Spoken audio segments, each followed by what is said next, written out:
Initiating match.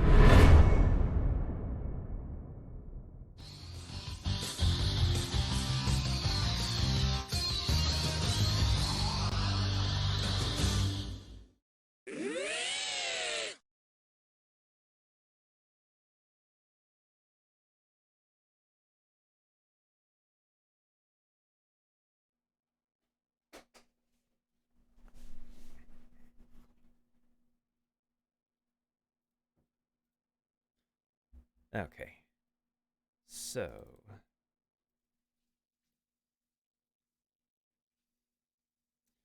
Something I wanted to do for pre-Spooktober. Because apparently, the month is September is almost over. It's going to end next Wednesday. Gotten about 3 commissions for subs. I three, one, two. I think it's 3 commissions. So one from Charfade, one from Drac, one for Taekwondo Dub. Not as much as last year because last year had a lot of gifted subs for for 2 people for one particular game, which I wish is not the case. But it's whatever. If they're not here, they're missing out on a chill dude who's pretty chill to talk about, like, most stuff, except for the things that are restricted in the chat rules below. But Spooktober coming up, there's a video that caught my eye, and it's called The Lost Art of RPG Maker Games, which a lot of them have been moved over. They've been ported over to Steam as, like, the HD definitive editions of these RPG horrors that PewDiePie, Markiplier, and other YouTubers have played, like, way back in the days before, like, before people went really heavy on cancel culture for YouTube and YouTubers in general. So I'm gonna just go ahead and play this video because I'm, like, really damn interested as to how, like, RPG Maker horror games or maybe RPG Maker games in general have become a quote-unquote lost art, because this is probably, like, the most recent video I found on these horror JRPGs to this very day. Well, first of all, I actually need to refresh this because the... But yeah, there are spoilers and stuff, and I know, like, the plot for most of these games, so... This is mature material. If I had a penny for every person that has sent me messages, tweets, comments, phone calls, and faxes asking for my whereabouts in the past few months, I'd be living in the streets because that wouldn't even cover 1/10 of the housing prices that are rife across the country. But I'll get to my absence in a little more detail much later in this video because you guys are probably waiting to get stuck into the content. So that's exactly what we're going to do today. So wait, hold on a second. Probably waiting to... Oh, isn't this like the old, like, EA Harry Potter, where it's like you go around the... Yeah, this kind of looks like the old EA Harry Potter. Anyways, moving on. Get stuck into the content. So that's exactly what we're going to do today. So where do I begin? On this channel, I've talked about almost everything to do with a video game. In the very few uploads that you guys have been watching over and over, I've talked about what different games entail nowadays and whether they were good or bad or just plain bollocks. But what I haven't talked about yet on this channel is what goes on during the creation of a video game. When a video game is made, you need to think about a lot of things to make sure that you capture your potential audience and capture them well on. A game needs to be created somehow. You can't simply make an entire AAA MMORPG in a cave with a bunch of scrap! Or maybe you can. You could make a game entirely out of 2D Stickman assets and people would flock to it without fail if the game had a big fat Unity watermark on it. The creation of a video game isn't as simple as thinking hard enough and having everything automatically materialize in front of you. Or else we'd be having loads of games on Steam released every second with bugs, and bugs. The production cycle of a video game tends to take a very long period of time from the concept to the release in what I like to call the 7 cycles of game development. Nah, that title sucks. Let's go for The 7 Circles of Hell. It starts with an idea. The idea could be anything from a 400-page graphic novel detailing every nook and cranny that the player will have to deal with throughout the duration of the game, including all of the side quests that several protagonists will have to go through and every single character interaction written down verbatim with all the possible choices available in the book on a 9-sector dialogue wheel. Or it can be as simple as...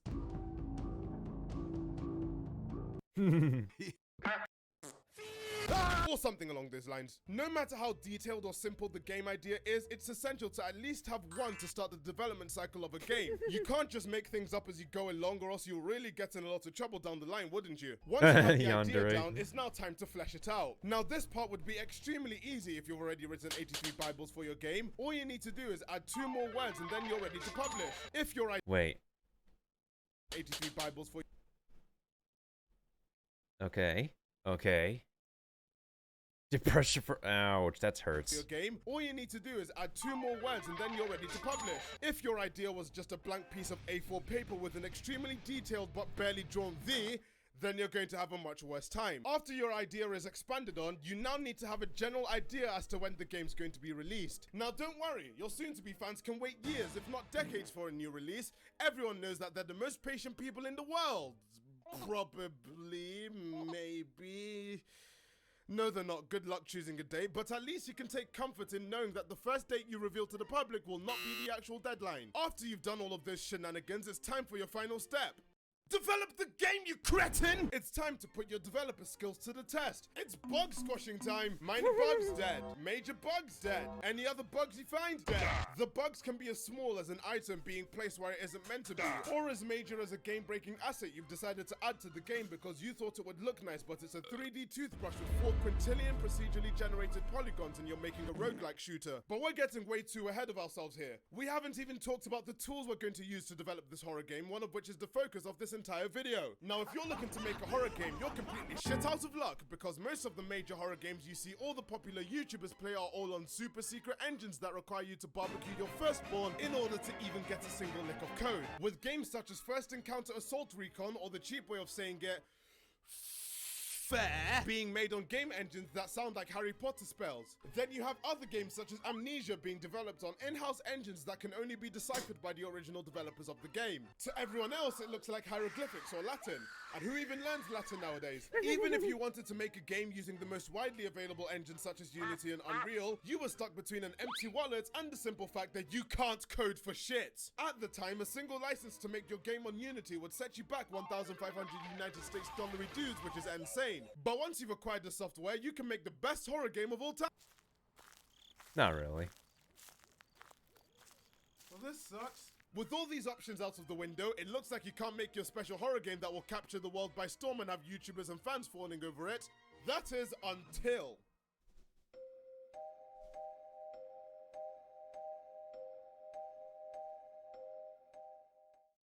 RPG Maker is a game engine created by ASCII in 1992, and it's a game engine used to make role-playing games also known as RPGs. Now, if you're watching this video, you obviously know what an RPG is, but for the -4% that really want to know, RPGs are shoulder-fired missile weapons, and their job is to launch rockets equipped with an explosive warhead, typically armed by an individual That is one soldier. definition. I'm joking, I'm kidding, don't worry.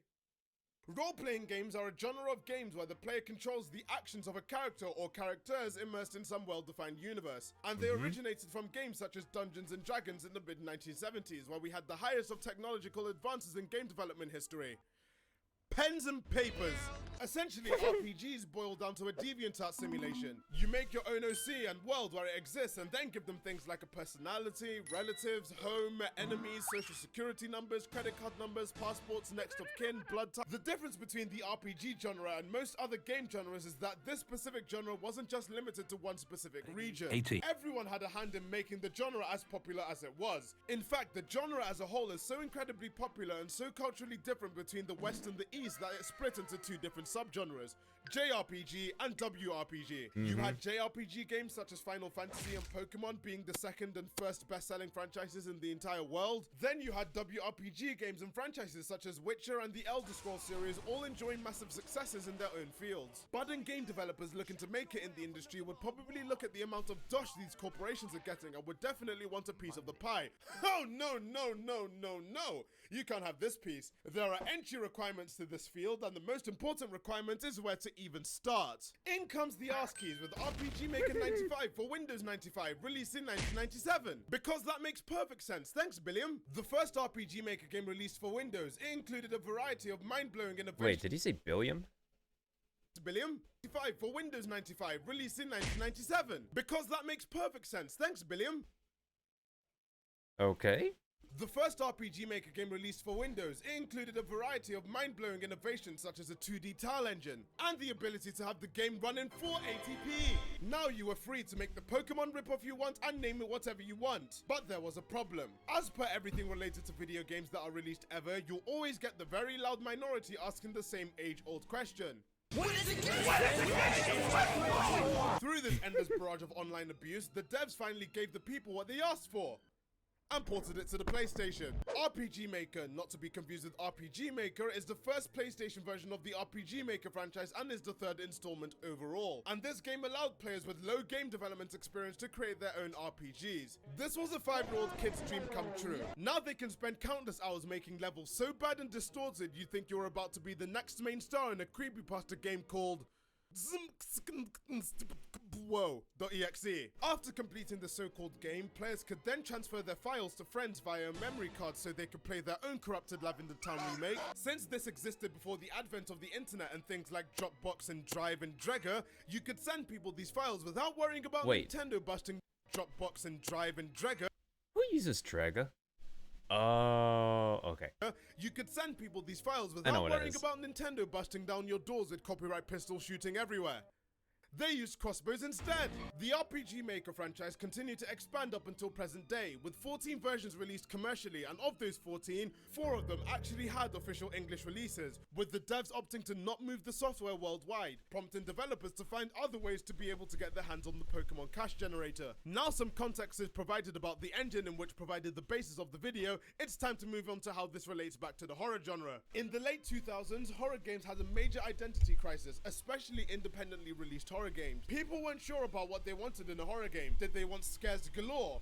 Or did they want the thrill of being able to beat Pyramid Head with a cone? This has been said in lots of videos, but word of mouth, especially from YouTubers, played a major part in influencing the trends in the horror community, with most games being put into the spotlight not being expansive on the narrative side, with exceptions and hidden gems such as Frictional leading the way with games like Amnesia, and other popular indie games at the time such as Slender and SCP having the most bare-bones story ever.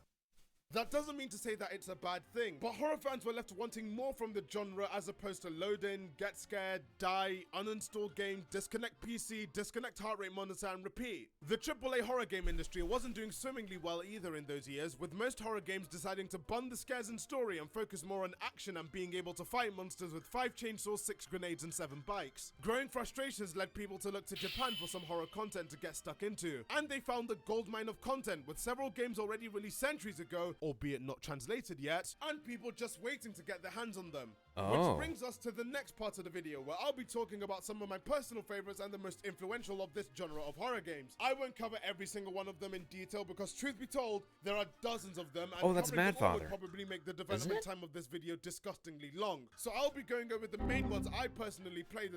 Let's see. Madfather, yeah, that's pretty popular. Crooked Man, yeah. Witch's House, oh, definitely, that's scary. Yume Nikki, I think, is one of the more, like, recent entries. Ao Oni, I think it's like one of the oldest, very like the founding father of all these. Mogeko Castle, I kind of heard about it. And enjoyed and make some honorable mentions. Mogeko Castle is kind of like more of a quirky one. It's not like completely scary as it is like quirky, but it tries to like, you know, give you the chills here and there. But out of like all these, I feel like Mogeko Castle is like the quirkiest entry out of all of these. All of these games will be spoiler heavy, but I won't cover the heaviest ones since experiencing them at least once is essential for horror fans out there. So sit back, grab some food and some drinks, turn the lights off, turn them back on to make sure that the shadow you saw in the corner of your room isn't really there, turn them back off and relax as I go through some of the most influential RPG Maker horror games of their time, beginning with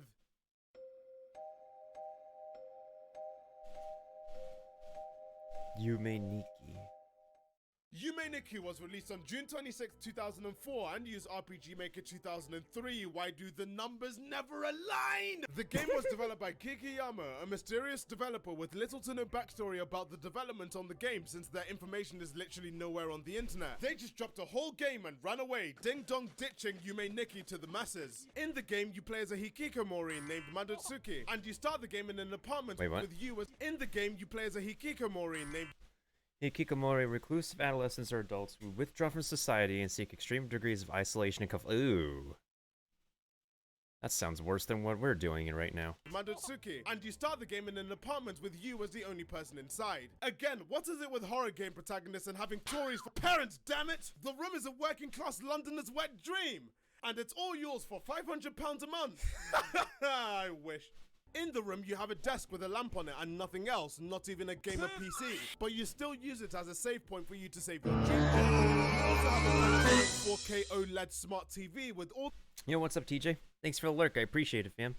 Hope you've been doing well. Let me go ahead and give you a shout out real quick before before my frickin' OBS decides to crap out, before it decides to crap out YouTube again, as usual. There you go. All the latest And it does it again. TV channels and social media built into the machine on the other side of the room. The only problem is that there's no signal, so it's all completely useless. So the only form of time passage you have in this place is by playing a single game on your modded GameCube. At the bottom of the screen, there's a balcony, as if the game didn't have enough reasons to shit on the poor. If you try to leave through the front door, however, she simply shakes her head in refusal. I mean, it is COVID season. What do you want it to do? Die? Apart from all of that, there's nothing much to do. I mean, you could play your modded GameCube, but it's kind of boring. Well, I guess it's time to sleep then. Wait, why is there a countdown? What's going on? 3 seconds until what? Wait, what? Ah! Oh, okay then. You end up on your balcony somehow, as if someone caught you falling asleep where you weren't supposed to be and placed you in your rightful place, which is outside. Neat. Going back inside the room, and you'd notice that the room is ever so slightly different. Some of the content got removed in a night 1 patch. It looks like the debt collectors have arrived and they've removed your one source of entertainment. The modded GameCube. You have a new source of entertainment. The chair. You could take the chair and spin around the room like a scuffed Bandicoot cosplayer and not even play the game. One thing I hadn't tried yet was the front door though, so I went through and holy hell, I'm playing LSD Dream Emulator now. The room looks like Babby's first ecstasy sesh, as there are only 12 doors. Behind these doors, there are a number of worlds you could visit, each leading into other worlds you could visit, and there's a chance those could lead into new worlds as well. Isn't exploration fun? Going into one of the doors will lead you into said world, and that's where the plot of the game begins, which is...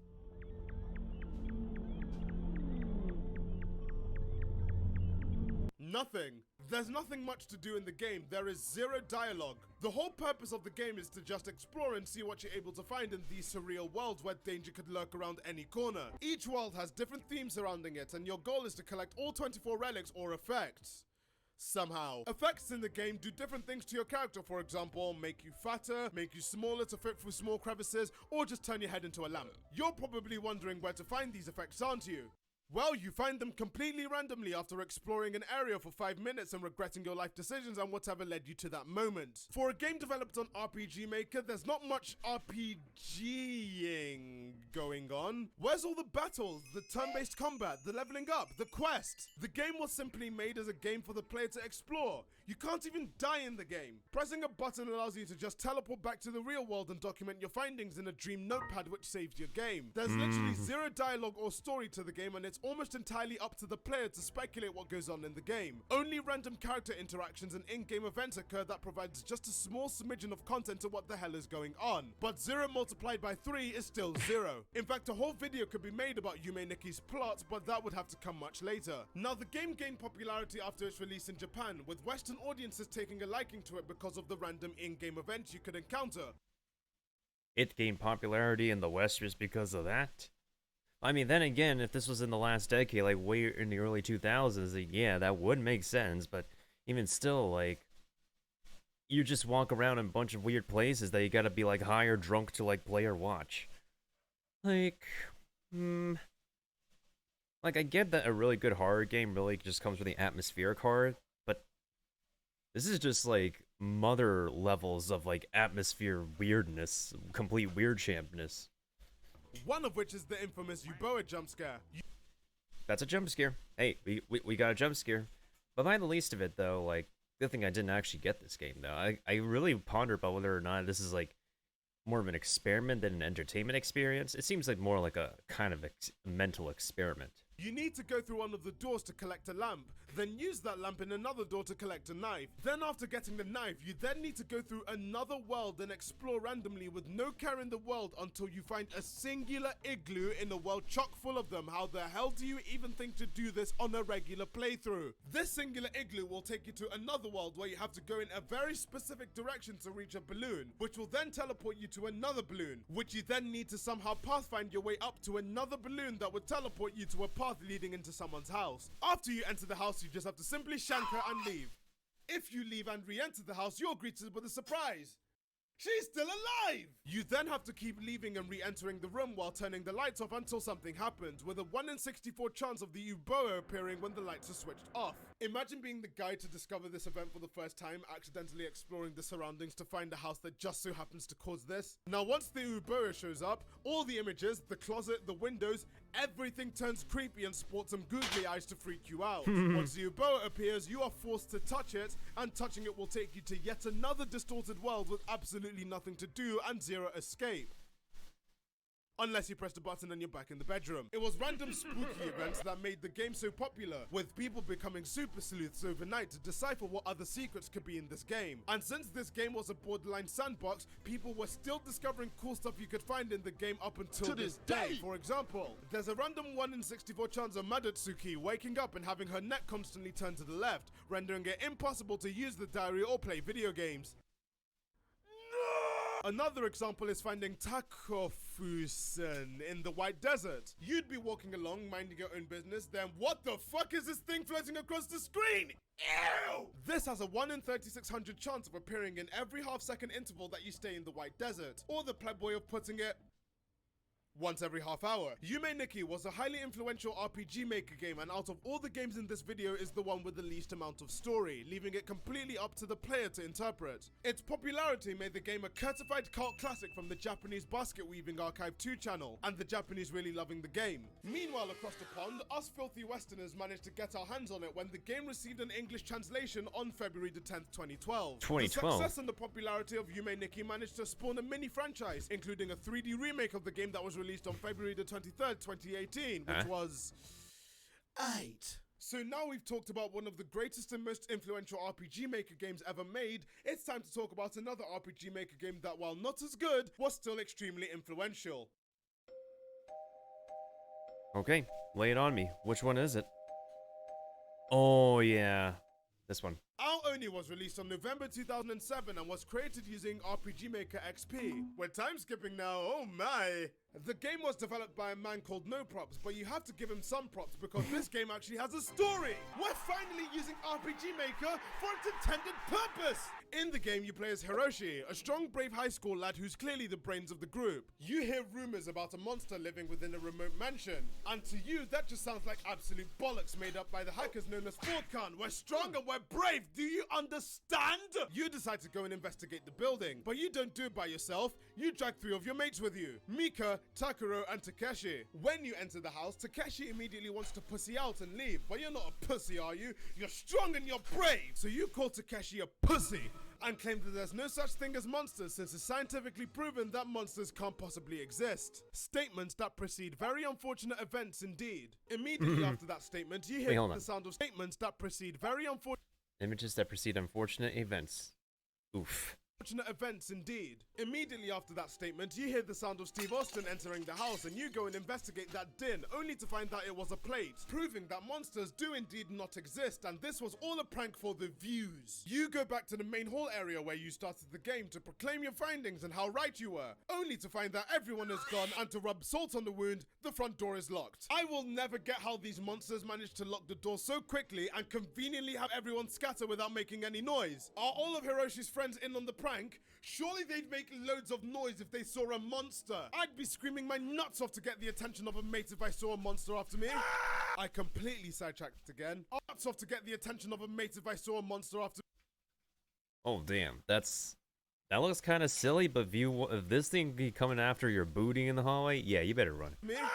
I completely sidetracked again. After everyone scatters, you are left once again at the mercy of this massive mansion. Yet again in a horror game, you are somehow finding yourself in Buckingham Palace being chased by a purple blob. Why can't horror games be set in account of in Buckingham Palace being chased by a purple blob?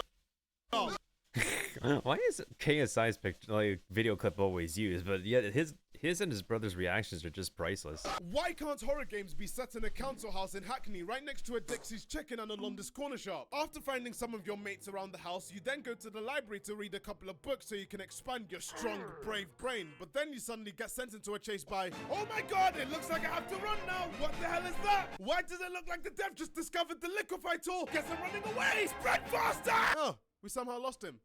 Okay. Throughout the duration of most of the game, you have to end up running away from this purple thing while trying to solve the mysteries that the house has to offer. One thing Ao Oni does that hasn't been mentioned before, and is something that will become a recurring theme in most of the RPG Maker games here, is that it utilizes puzzles to add a little bit more gameplay than walk around and wait for a scripted chase sequence and then, oh god, he's in the room with me! And rinse and repeat for the next 2 hours. Because RPG Maker gives you the luxury of being able to see everything in a room, developers use this to their advantage to make you give your brain a little bit of exercising, with games using visual cues to help you solve the puzzles that are outlined in the game. Sometimes they're relatively simple, like having a password conveniently written on the wall by another character that just so happens to be the code to a safe that you need to unlock to continue the game. Or it could be some BS like the goddamn piano puzzle. Since the game can't give you nice things, in order to unlock a safe behind the bookshelf in the game, you need to first of all have a soaked handkerchief with you to clean the filth from the piano, and then, after you've cleaned the filth from the piano, you'll see a number combination on separate piano keys. After you look at the keys on the piano, you need to go back to the safe to make note of the shapes that it gives you. These shapes correspond to each key shape on the piano, so you need to go back to the piano and make note of what number is on each key, then go back to the safe to type in the correct combination. I feel my brain expanding here. And to make matters worse, if you want to speedrun this game, well, good luck, because the numbers are always random and there are always 5 possible answers in each playthrough, meaning that the puzzle is different each time. Good luck getting Google to save you now, dumbass! Since the game has cursed you into playing as the smart character, you need to do the right thing and pick up a book, because you'll need to self-insert as the nerd in order to survive this game, as Ao Oni relies on a lot of problem solving and puzzles in order to pad the game's runtime into running from this thing.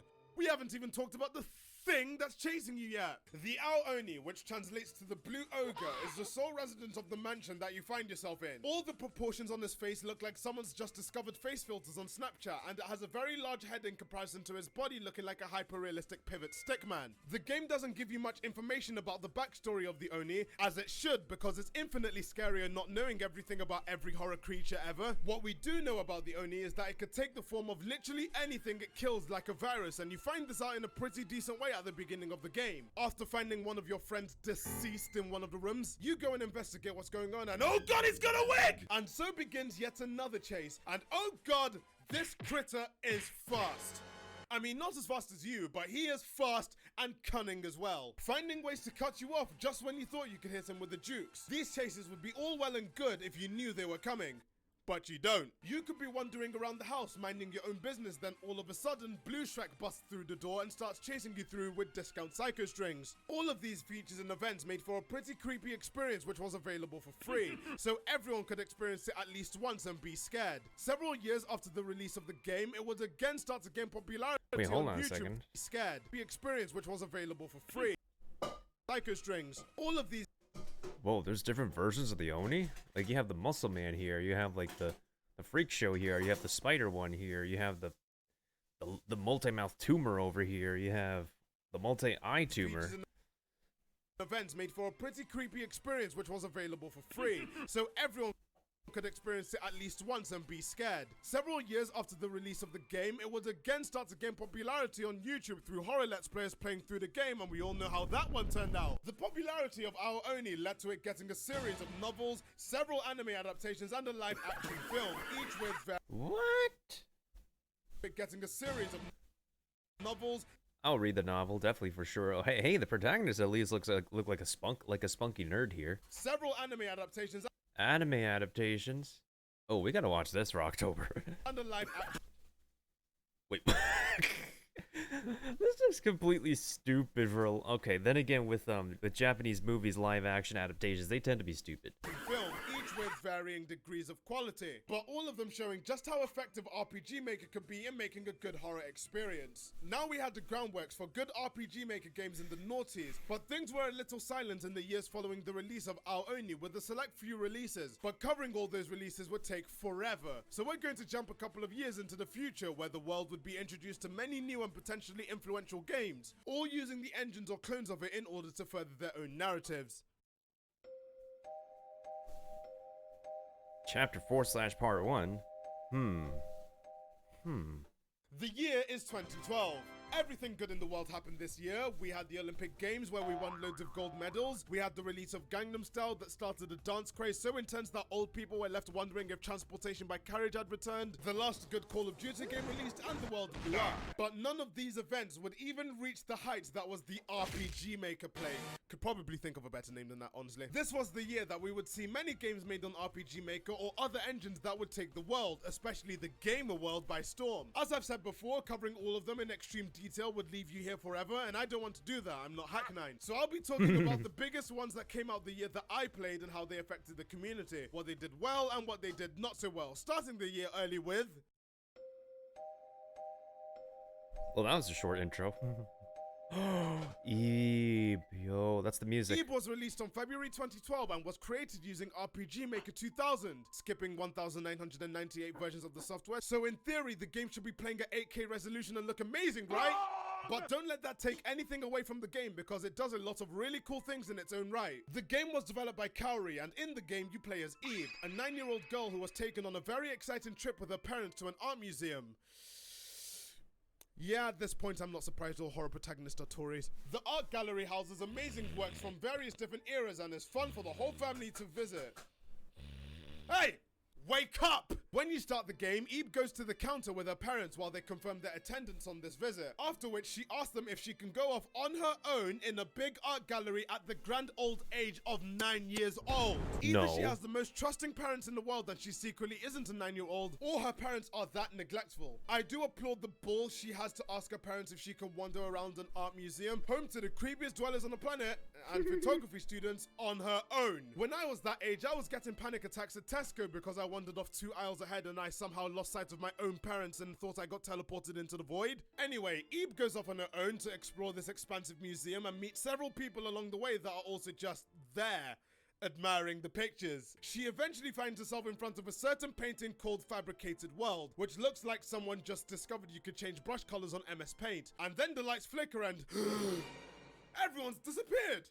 Even your parents! Every 9-year-old kid shopping in Asda's worst nightmare has come true! After going back to the painting which started the whole thing, she's commanded to enter the world. Wait, how does it know her name? Following the blue splatters on the floor, she finds a painting on the floor of the deep sea, and she does the only logical thing anyone could ever do in a situation like that. She jumps in, and that's where all the spooky stuff begins to happen in the game. Now you're stuck in a dark world full of paintings and various works of art by the main artist behind the creation of the gallery. Where have I heard that one before? One thing this game does differently to the other games mentioned so far in the video is use less of the RPG elements that RPG Maker has to offer, and mainly go for the scary, direct story. Now that might sound a little weird, but hear me out. As opposed to games like Our Only, where you only need to focus on how smart and big brain you He turned all the characters into South Park characters. That's perfect. This game puts its focus on being thorough and checking every nook and cranny of the gallery that you're trapped in, so you can find artifacts like in Yume Nikki, and sometimes even people stuck in the gallery that are coming in, so you can find artifacts Wait, is that Corpse Party music playing? like in Yume Nikki, and sometimes even people stuck in the gallery that accompany you on your journey to learn more about the creepy gallery, and possibly escape as well. According to the English translator of the game, Ebe is not demanding of the player's reflexes, although many enemies are fairly swift in movement. I feel like it's worth highlighting this point now, because later on in the video you will see just how much bull some of the enemies put you through. It is actual pain. This game also introduces a concept that will become very relevant from here on out when it comes to games made on RPG Maker, and that is the soundtrack. The soundtrack of the game is amazing, and while it's arguably a little on the loud side, especially when you launch the game and it sends shockwaves through your entire town, the way the soundtrack is used to either settle you down into calm moments or let you know that you're supposed to be on edge because anything could happen makes for an enjoyable horror experience that's miles better than just Oh shit! The visual direction that the game has is also very unique compared to other RPG Maker games, with Kaori making assets from the ground up as opposed to editing already existing RPG Maker assets in the game, giving him full control over things like the scares that the game has to offer. And again, this game has a lot of them to offer and will also become a theme in this video. In the split-second time you get between leaving a section of a room and entering another one, you get random events taking place, such as paintings moving, or maybe something randomly appearing behind you prompting you to look back. It was these small things that made for a tense experience, coupled with so many endings and ways to get to the endings that you'd think this is a David Cage game for Windows 95. As I've said before, I don't want to venture too much into spoiler territory and just describe the endings, because these games are an amazing experience you should play through at least once. And even if you've played through the game already, play it again, you donkey! EVE was a staple for the small but developing RPG Maker horror community, as many of the tropes that were present in that game would eventually be used in the development of more RPG Maker games released that very year.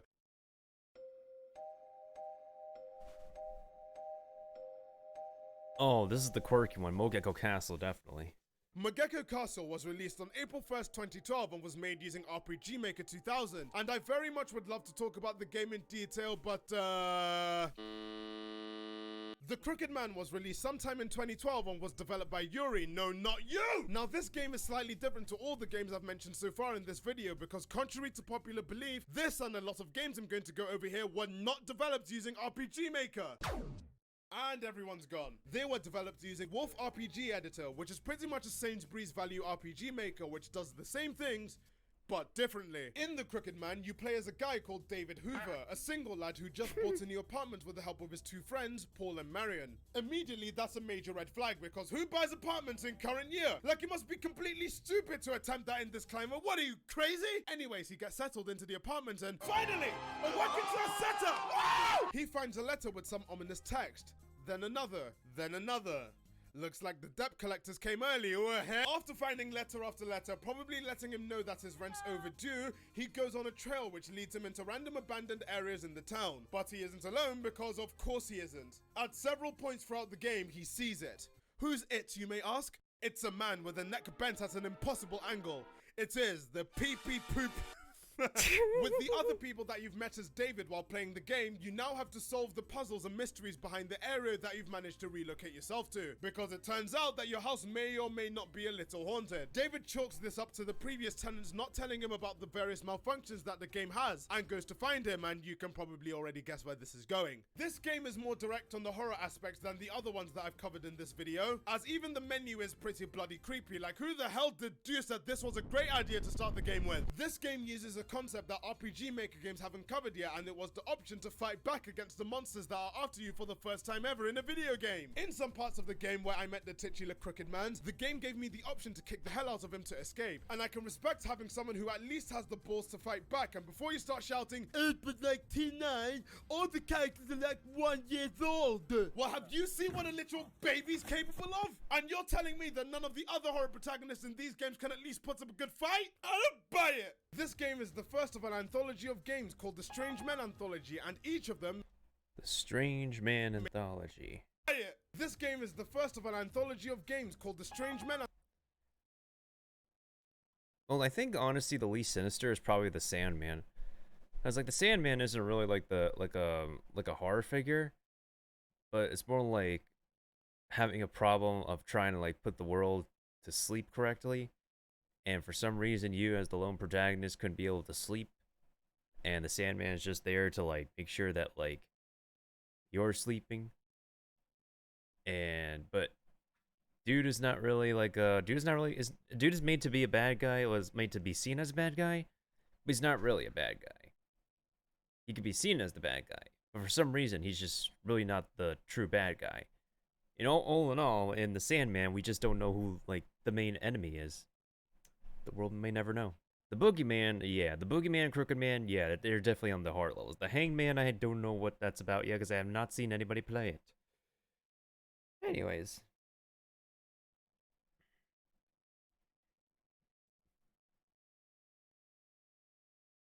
Back to the video. Anthology, and each of them, made using Wolf RPG Editor, all cover various characters' experiences with strange men with strange powers or backstories that give them the motivation to do what they do in the game. That's probably why it's called the Strange Men Anthology. As you continue solving the puzzles that the game has to offer, you find out that David shares a lot of things in common with the Crooked Man. It's like all the planets align for them to be together in that moment. I mean, I'd be surprised if you didn't catch that from the start. The three people that you meet in abandoned areas around the town all somehow have something in common with David, and you're not supposed to question why we need to know this? Since the biggest difference between this and previous RPG Maker games is the engine and the story itself and not much else, I don't want to dwell too much on the Crooked Man without delving too much into spoiler territory, because such territory is uncharted and forbidden. The best part is that 95% of the games we're covering today are free, so you don't have to worry about getting your wallet shafted by an experience so scary police will think your heart is a criminal because it's probably going to get arrested.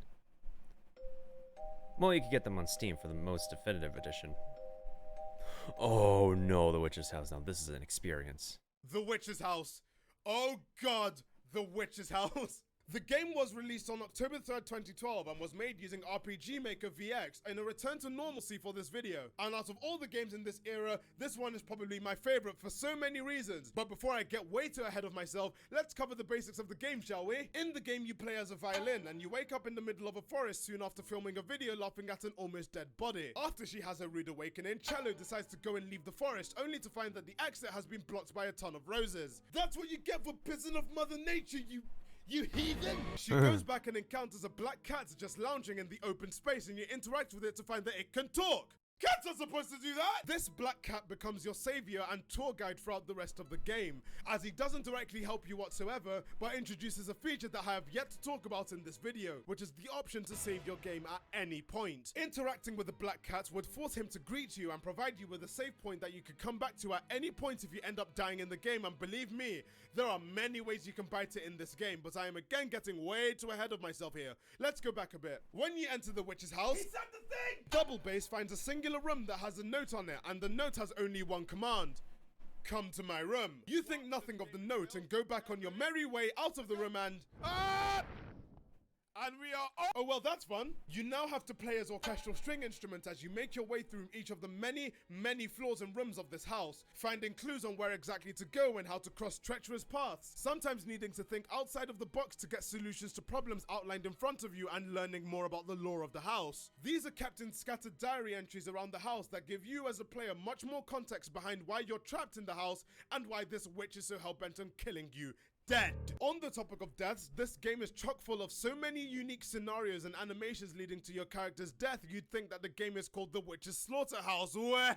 The amount of effort that was put into all the unique death scenes and random creepy events is apparent, with deaths ranging from getting crushed by a big plushie of Freddy Fazbear, to literally evaporating while walking on a very toxic floor, to gouging your eyes out because you read a book titled The Book of Death like a dumbass, and having your head chopped off suddenly because you did what the house told you to do and wore those really nice looking red shoes.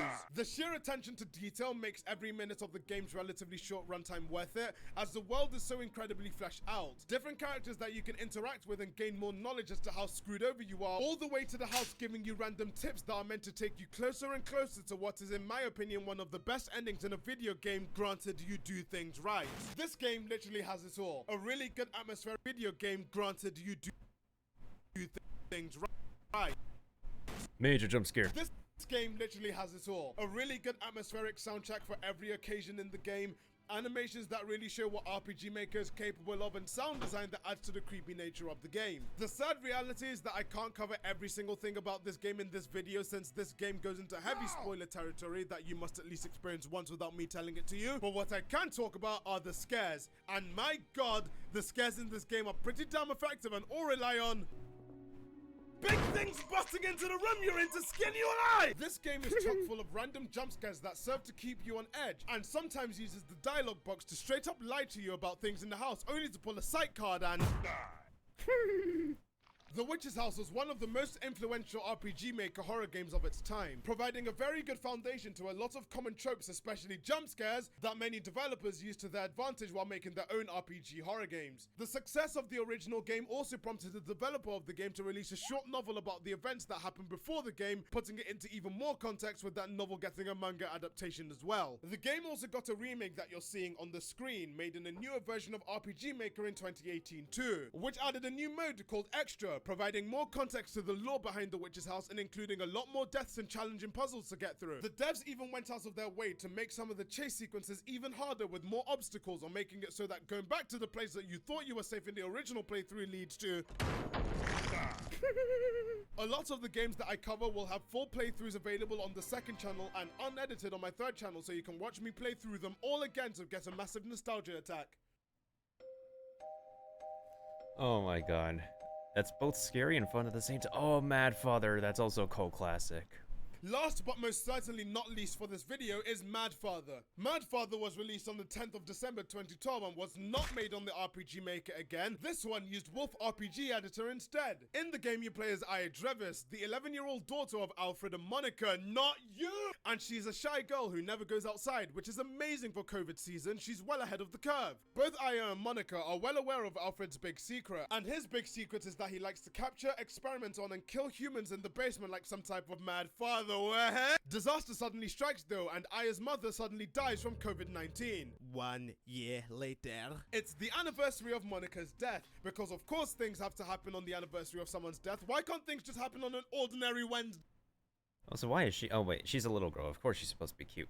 And Aya finds herself awake at exactly midnight somehow to find that all the test subjects that Alfred had been working on have escaped. She goes back into her room to find a man with a head so shiny it literally blinded me on my first playthrough, and he tells her that she can find out what's really going on with her father. From this, you now take full control and uncover the secrets behind the large mansion that you're in, with several flashback scenes written to make you wonder if her father is really worth saving at all. Like all the games I've mentioned in this video, there are quite a lot of moments where you need to think outside the box or partake in some big brain moment throughout the game, such as noticing that a painting on the wall doesn't seem right and moving the painting away to reveal a broken doorway leading outside, for example. This game is arguably one of the most well-rounded in terms of RPG Maker horror, with a good soundtrack to boot and a mixture of game mechanics that you need to pay attention to, or else you'd be looking like a right mad lad. One of the biggest issues, which isn't really a glaring one, but it's one that I felt was very prevalent while I was playing it, is how slippery the controls are sometimes, and the fact that the game relied on very fast reflexes in a lot of scenes, especially towards the end when you're literally given 1 second of reaction time and you... And while we're on this topic, what this game does differently to all of the games that I've mentioned so far is include some voice acting work. There's not much voice acting in the game, but when it's highlighted, it's very noticeable towards the end of the game where Alfred does this while you're being chased. Anyway, the game has a lot of different mechanics to offer, so you don't get too bored of the same tried and tested run for a bit and solve a random puzzle type beat, especially the usage of timed QTEs that are made to catch you off guard. At least the battle system in RPG Maker got put to good use, eh? There are some points in the game where you become young Solid Snake as you need to navigate past the dolls moving in a specific pattern, and if you mess up and one sees you, Mad Father essentially took all the tropes outlined in this video and streamlined them into one slick narrative that runs for about 3 hours and requires you to be thorough in order to get the best ending. And what more could you ask in an RPG Maker game? In the years following the release of these RPG Maker games, we'd see a surge in high quality products all made using the engine, such as Lisa the Painful. While not as horror as the games I've described, still being an incredibly high quality post-apocalyptic side-scrolling game that is considered one of the greatest RPG Maker games of all time. I also neglected to mention games like Corpse Party because... Making a full video about this franchise? Oh, okay. In recent times, we've had games on RPG Maker such as One Shots and Dead Dreams getting a lot of recognition because they provide either something new to the RPG Maker horror craze, or they bring back what made the RPG Maker games of old so frightening in the first place. One of the best parts about the engine is that compared to the hieroglyphics that is the Unreal Engine and Unity, RPG Maker is ridiculously easy to use and make a high quality product out of. And that has led to even things like fan games of me being created on the engine, such as Hatfinders, a playthrough of which can be found on the second channel. Recently released RPG Maker horror games such as Cat in the Box also provided new inventive ways of employing all the mechanics I've mentioned in this video, such as using tape recorders that the protagonist finds around the place as save points. From this, you guys can kind of see that while RPG Maker might have left the wide public eye in recent years, there are tons of developers still releasing content to this day using versions of the engine to create scary, funny, or both kinds of experiences for the audience to enjoy. That was a long one. Thank you guys for watching this video, and if you made it this far, just wanted to add a couple of things at the end just as a bonus. First and foremost, it's been a rough couple of months for me with things like channel strikes, COVID, and other things messing with motivation. But what I never really forgot was this channel and you guys, and I wanted to make this video to justify why I was gone for so long. However, I have been trying to tie you guys over between my last video and this one with frequent uploads on my second and third channels, which will be linked in the description. They mainly focus on what goes on in my streams, all of which are done on my Twitch and is also linked in the description. So in between uploads, you can always switch those videos on for some absolute mayhem compared to this channel. And I would also like to mention something really special coming soon, which I'll put a teaser for now. No, YouTube, don't turn me into a marketable plushie. More information about Theft Plush will be available on my second channel and on Twitter, so make sure to follow me there if you want a chance to pick me up and hold me tight. I've also outlined a plan for future videos on my Patreon, so you can pledge there for early access to videos, scripts and files that I use for my videos if you want to learn more about the workflow for my videos. Thank you guys so much for 200,000 subscribers as well. I genuinely never thought that I'd make it this far as a content creator, and I'm incredibly glad that you guys enjoy my content as much as I enjoy making them. Thanks to Josh Curbs, Xoz, Priont, Axum, Ping Pong, Jazz also known as Vincent, Titanic, Feline Discipline, Spikey, B, Solico, Bailey, Jango, and Dag for pledging to me with the Ascended pledge. And a special thanks to Junko and Night Tide Draco for pledging $50 to me. I'll see you guys in another video. Now, if you'll excuse me, I'm going to go to bed.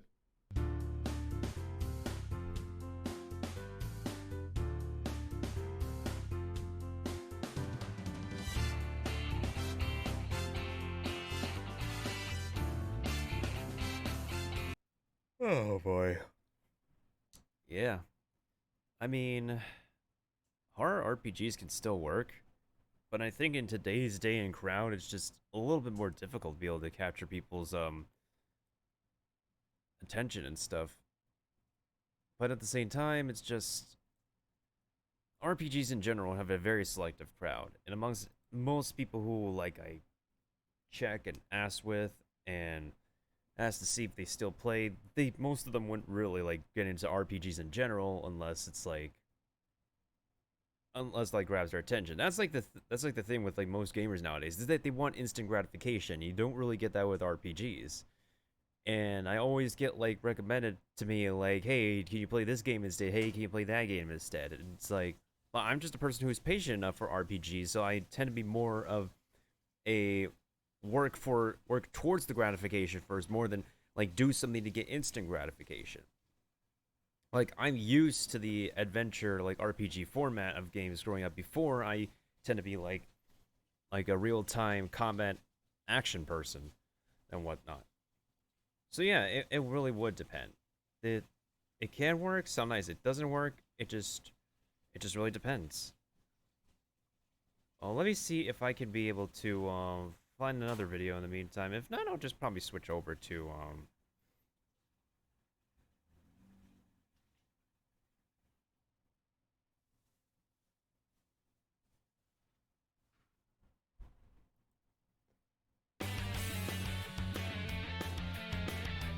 I guess we'll watch this. How long has it been since somebody created a piece of horror that... Oh. I mean, we're on the topic of horror anyway, so I might as well just watch it. How long has it been since somebody created a piece of horror that really stuck with you? One that chilled you to the bone and left you looking behind your shoulder, or made you pause before you turned off the lights at night? It's been some time for me. Most of the horror movies released today just don't really get to me. Even a great film like Cabin in the Woods, it's strong because it's a deconstruction rather than because it offers us a real step into the darkness. And horror games have been trending further and further from that grim reflection of ourselves that we saw in the old Silent Hills or Fatal Frames. Some horror games have drifted toward the action-packed, zombie-stomping power fantasy side of things. Experiences which may be intense from moment to moment, but certainly don't qualify as true horror. Other horror games, especially recently, have delved into the jump scare, hide from the monster type of experiences. Games which are very much about terror, but they aren't exactly what I'm talking about either. I'm talking about real psychological horror, the kind that sticks with you long after the experience is over. PT is in many ways masterful, something we should talk about in its own right, but it stands as an exception to the long-standing rule. So what's happened? At first, I thought perhaps it was just that I've grown old, that the terrors of my youth are but fancies in my age. But then I came to the realization, much of modern horror is actually created to make us feel safe. Sure, it'll give us a jump scare here and there, it'll throw in some gruesome imagery, and it'll surprise us or fill us with disgust in the moment, but these feelings are meant to be fleeting.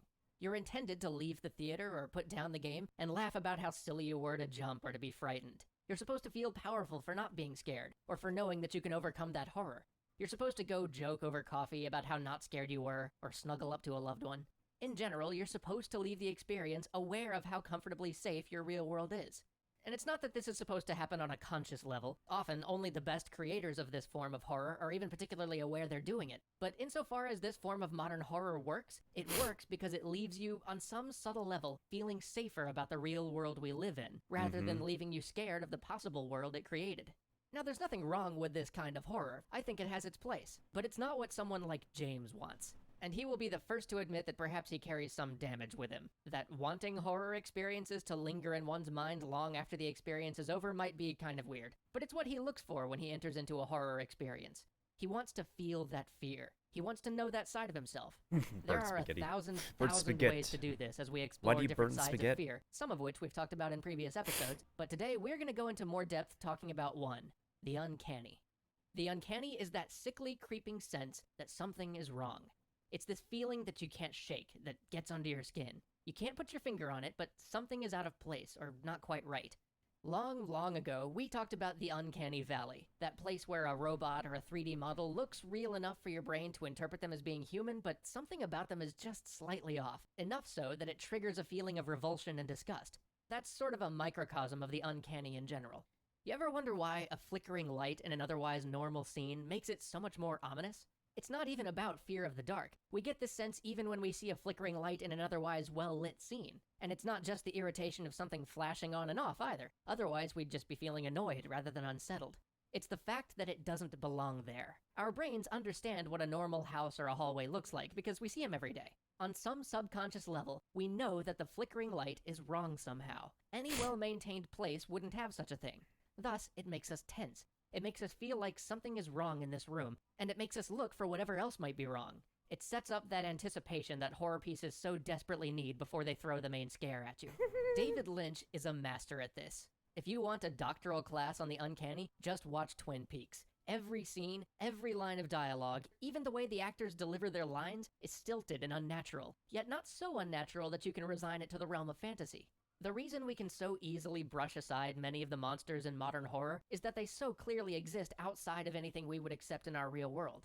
And because they obviously can't exist in the real world, all you have to do is put down the film or the game and bam, you're safe. The true master of horror's trick is convincing us that their monster might exist in our real world, and the uncanny is a very good tool for achieving this. If Gone Home got to you at all, it's because of the uncanny. There was nothing actually frightening in that game, but they intentionally tried to leave you with a sense of unease as you explored that house, and they used the uncanny to do it. These sorts of moments can be found in lots of games, usually in the environment design or the enemy models. Silent Hill 2 is perhaps the game most famous for playing on our sense of the uncanny. When you weren't in the other world, you were in a world just like ours, only subtly and horribly wrong. There, the most disturbing moments usually weren't during combat with the monsters, but rather your encounters with other human beings in the town, who were just off in a way that you couldn't totally put your finger on, but boy were they unsettling. In fact, I would go so far as to say that many of the best horror works in any medium use the uncanny as one of the key drivers behind the tension and release cycle that's so essential to horror, and we've never talked about the tension and release cycle in horror before. That is shameful. Oh, and PT is the perfect example, too. You know what? Screw it. People, find yourself some more costumes. We're keeping this Halloween thing going. See you guys back here next week.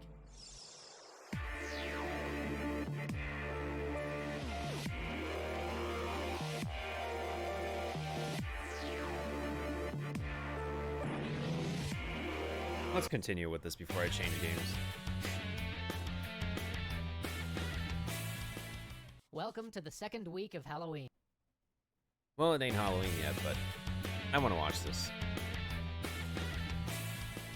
Welcome to the second week of Halloween, because one's never enough. I gotta say, I am shocked we've never done this topic before. I feel like we must have, but I can't seem to find it in the archive, so alright. This week we'll be talking about the tension and release curve for a horror game. You remember that video about pacing and interest curves that we did ages ago? If not, you might want to go watch that one again to refresh, because we're going to build off of a lot of the stuff we said in there. I'll put a link down below, and there's probably an annotation somewhere around me. Alright, here we go. In horror games, the goal is still to build the same basic interest curve you would in other types of games, but how you go about that in a horror game is radically different than in other genres, which is something that's too often misunderstood. So let me put the question to you. How do you ratchet up the interest in a horror title? This is actually a really tough question. It's the reason that so many horror games seem to have given up on horror entirely, instead turning to all the tried and true methods we know from action gameplay to craft their interest curve, and just layering a horror skin on top of that. It's also why so many horror games fall flat. Even when horror games don't give up on horror, many of them think that in order to build up interest, they need to pile on the scares and the surprising or disgusting moments, packing the game with traditional horror genre moments at every turn. But those horror moments aren't actually how we build up interest in a horror title. They are the payoff, the height of an interest peak. You see, horror is about a cycle of tension and release. It's about anticipation. It's about those stretches where you know something's coming and that something terrible's about to happen, but you don't know when. The build up to the scare is as important as the scare itself. Play one of the first few Silent Hills, and compare the frequency of intense action moments with any comparable third-person action title. Note how long the lulls between enemy encounters are. Rather than fighting a new enemy every second, there's often 10 to 15 seconds between enemy encounters. As you play through, watch for the sections where they simply let you walk around with nothing happening. In most games, this would be the death of engagement, but in a horror game, this is what brings it all together. Why? Because the best horror lets you do the work for it. So let's talk about PT. When you look at it, the actual scares in PT aren't anything exceptional. The ghost wasn't particularly horrific, and many of the different types of scares it offered were things you've probably seen before, but what made it masterful was its use of tension and release. As you were walking down that hallway, you knew something was going to happen, and you were just waiting for it. And every second it didn't happen, you were making yourself more tense, anticipating it, trying to second guess when it was going to come. You were building the fear for yourself with every step you took down that hallway, until just when you almost couldn't take it anymore, wham! Scary thing! And that scare, that's the payoff. It makes you jump, and it frightens you, but after it hits, some of that tension's relieved. You're actually less tense now, less afraid of what lies ahead than you were just a few seconds before. Imagine if they just threw those scares or those jump moments or those disgusting scenes at you one after another after another. In fact, you've probably seen some game or movie try to do that. It loses its impact very quickly. Instead, you have to let us build up that tension again so we're in the right place psychologically to really get the most out of that next big scary moment. So how do you set this up? Well, there's a couple of parts that are integral to building tension in a horror product. First, they have to set you up with the expectation of the terrible. Say you're playing an action game, and you clear an area of enemies, but then for some reason you've got to retraverse through that area, which is now completely empty and enemy-free. That's not going to build tension. Boredom and frustration, yes, but not tension. In horror games, on the other hand, quiet areas make us nervous. Why is this? It's because the world sets up an expectation that something terrible's about to happen. In horror, this is a pact that the game immediately makes with the player. You get some of this just by knowing what you're getting into when you pick up the title. After all, we know that terrible things are going to happen in Silent Hill. Terrible things always happen in Silent Hill. Of But course. look at how much effort games like Silent Hill or Fatal Frame put into making sure that the setting itself is uncomfortable, that there's something not quite right there. Why can't we get these Next, settings this again? tension is usually enhanced by letting us into a situation that in some way limits our perception, allowing us to psych ourselves out even more as we try to guess what sort of ghosts or horrors may lurk just out of sight.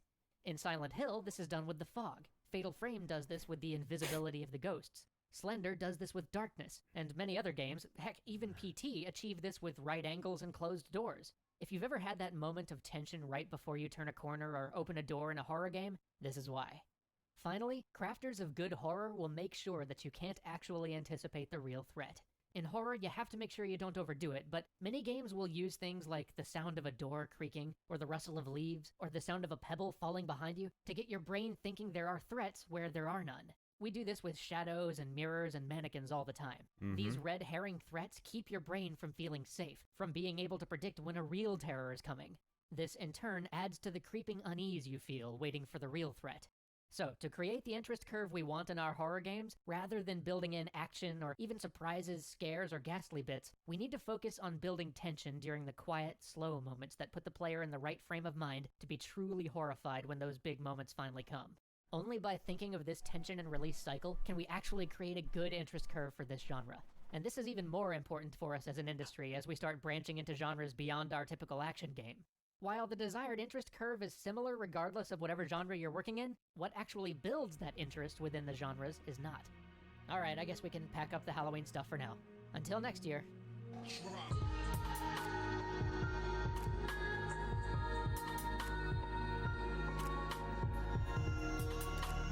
Dude makes a good point, though.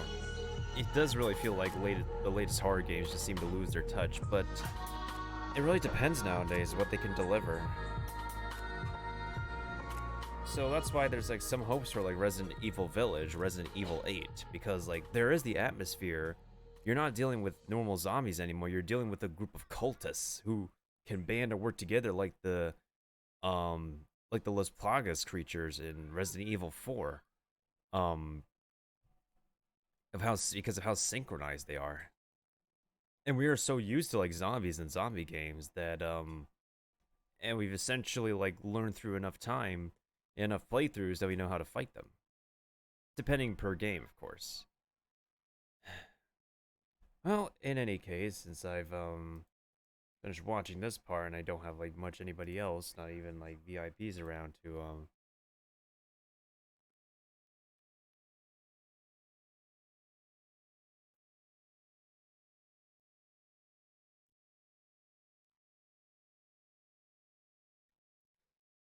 probably gonna go ahead and switch it up to my Switch for now. So probably take a quick intermission. But yeah, I guess I'll be right back real quick and set this up so I can try out this free game that I got from Quantum Astrophysics. And I tried it on my PC before. The controls didn't work. Hopefully the Nintendo Switch port can work this time around, and I shall be right back for a quick minute or two.